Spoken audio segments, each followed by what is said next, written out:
the rescue worker. Stories of daring rescues capture our attention.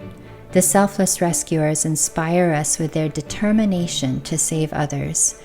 Their actions challenge us to ask, would I have done the same? Jesus is the ultimate daring, determined, and selfless rescuer.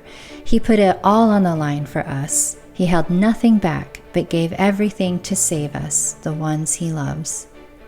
And he asks us, would you do the same for the others I love? Jesus invites us to join his rescue efforts, to bring people back from the brink to the safety of his love and kingdom. But how do we do that? What does it take to be a rescue worker for God's kingdom? That is what Rescue Workers is all about.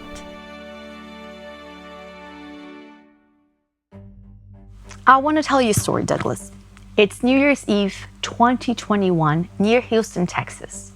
A 63-year-old man's car plunges into the Houston Ship Channel from a ferry landing, and he's trapped inside.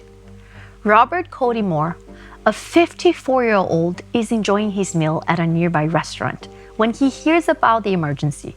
Without a second thought, he dashes out and sees the car sinking. Without hesitating, Moore jumps the 8-foot drop from the ferry dock into the channel and swims 20 feet to the car. When Moore discovers that all the doors are locked, he shouts out life-saving instructions to the man. Now, I want you to picture this.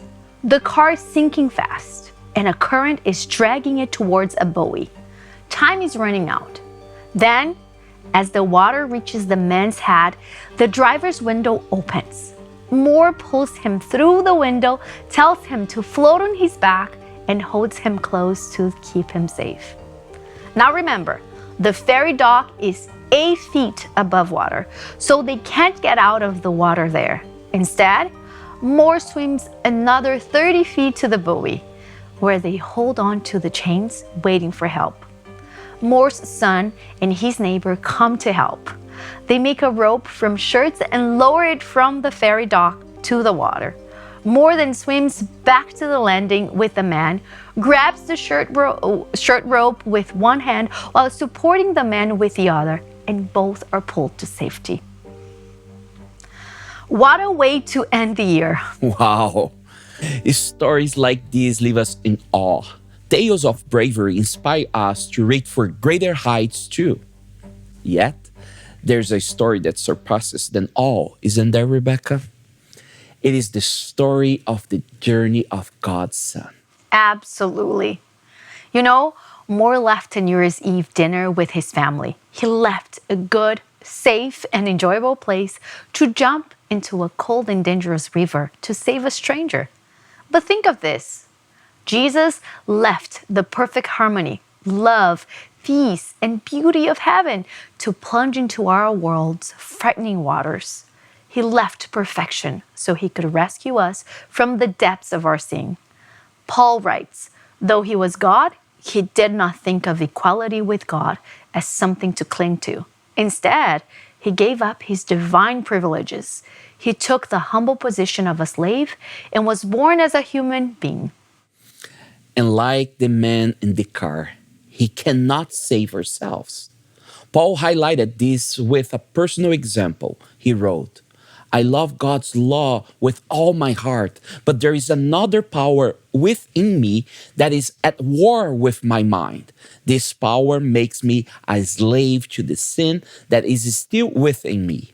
Oh, what a miserable person I am. Who will free me from this life that is dominated by sin and death? Thank God. The answer is Jesus Christ our Lord. And Jesus himself said, for the Son of Man came to seek and save those who are lost. Jesus Christ, the ultimate hero, jumped into our world to save us from drowning in our sin. Without him, we would be trapped in the sinful waters with no hope of survival. Jesus is the divine rescue worker who saves us from the results of sin, which we know is eternal death. We're given the opportunity to break free from sin and reach safety in Him. But it is not just for us. God loves us all who are stuck in sin. He rescues us and then asks for help to bring others to safety. He invites us to become rescue workers with Him, to follow His leading to save more of His beloved children. This is what Rescue Workers is about. Our goal is to seize the opportunity to partner with God in our own growth and to help others to do the same. It is all about joining God's efforts and supporting each other as we learn to rescue others. You know, a key part of a Christian's journey is how we respond to God's plan. While God is in control, it is the believer's choice to align his or her will with God's. When they do, they are shaped according to His purpose. It's really a partnership. We rely on God while also taking responsibility for our obedience and involvement in His plans. The Apostle Paul writes, "Work hard to show the results of your salvation, obeying God with deep reverence and fear. For God is working in you, giving you the desire and the power to do what pleases Him." We can grow as believers when we recognize God's work and actively join Him. We can embrace God's call and His work in our lives. This partnership between God and us spans a lifetime. In our next episode, we will explore this partnership and how we can participate.